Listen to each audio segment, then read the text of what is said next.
America अब आजाद देशों पर अपनी पॉलिसी थोपने की हालत में नहीं है। जी हां, दरअसल जो हालत अमेरिका की ईरान के साथ जंग में हुई है, इसके बाद अब माहिरीन तो यही कह रहे हैं, एक्सपर्ट और जिन्होंने जमीन पर दरअसल इस पूरी जंग को समझा और देखा है, उनका दरअसल यही कहना है कि अब अमेरिका की जो दादागिरी थी, अमेरिका की जो चौधराहट थी, जो पूरी दुनिया का एक सुपर पावर अपने आप को कहलाता था, दरअसल इसमें अब बड़ा बदलाव आया है।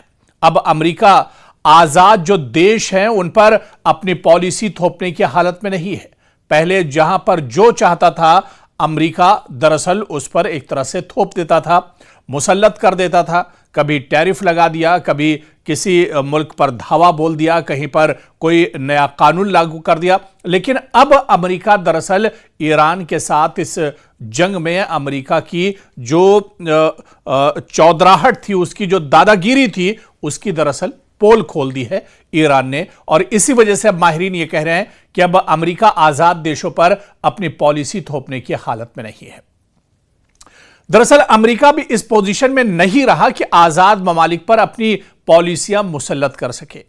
और ईरान के नायब वजीर दिफा का कहना है कि अमेरिका अब इस पोजीशन में नहीं रहा कि वो आजाद ममालिक पर अपनी पॉलिसी मुसल्लत कर सके।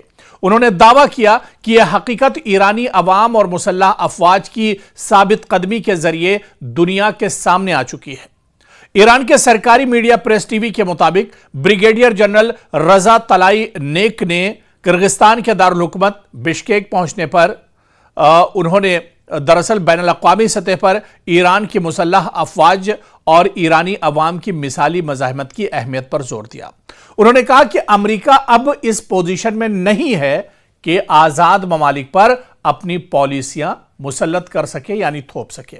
उनका कहना था कि यह हकीकत ईरानी अवाम और मुसल्लह अफवाज की साबित कदमी के जरिए पूरी दुनिया के सामने आश्कार हो चुकी है।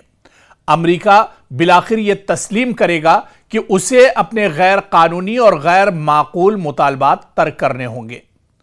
तलाईनेक ने दावा किया कि अब पूरी दुनिया अमेरिका और इजराइल को रियासती दहशतगर्दी की अलामतें समझती है। उन्होंने कहा कि बेगुनाहों के कत्लेआम में उनके जराइम, खुसूसन मेनाब स्कूल के बच्चों और तलबा के कत्ल ने इन इक़दार के हवाले से मगरबी दुनिया की साख को तबाह कर दिया है, जिनका वो दावा करते हैं कि वो इनकी पासदारी करती है।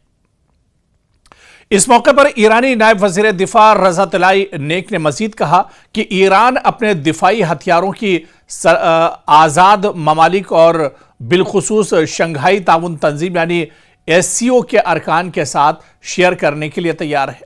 याद रहे कि ईरान ने फरवरी के अवाखिर से अप्रैल के अवाइल तक अमेरिका और इजराइल के साथ एक बड़ी जंग लड़ी, जिसके दौरान उसने खित्ते में अमेरिकी अड्डों के साथ साथ इजरायली मकामात के खिलाफ ड्रोन्स और मिसाइलों के लहरें दागी, जबकि अपनी फजाई हुदूद में अमेरिकी फजाई अहदाफ बिलखुसूस ड्रोन्स को वक्फे वक्फे से मार गिराया। तो दरअसल जो ईरानी वजीर है, उनके कहने का मतलब यही है कि ईरान की पूरी, अमेरिका की पूरी दुनिया में जो दादागिरी चलती थी, उसकी जो चौधराहट चलती थी, उसकी दरअसल अब पोल खुल चुकी है। अब अमेरिका इस पोजीशन में नहीं है कि वो दुनिया के किसी आज़ाद मुल्क पर अपनी जो शर्तें हैं वो थोप सके, वो किसी के ऊपर कोई भी जो मनमानी है वो एक साथ उसके कर सके। अब अमेरिका दरअसल इस पोजीशन में नहीं है। अमेरिका दरअसल अंदर से खोखला है। और डोनाल्ड ट्रंप जब से अमेरिका में आए हैं, उन्होंने अमेरिका को दरअसल अपने जो बेतुके जो हुक्मनामे उनके हैं, बेतुके जो उनके फैसले हैं, उसकी वजह से अमेरिका दरअसल बहुत पीछे चला गया है।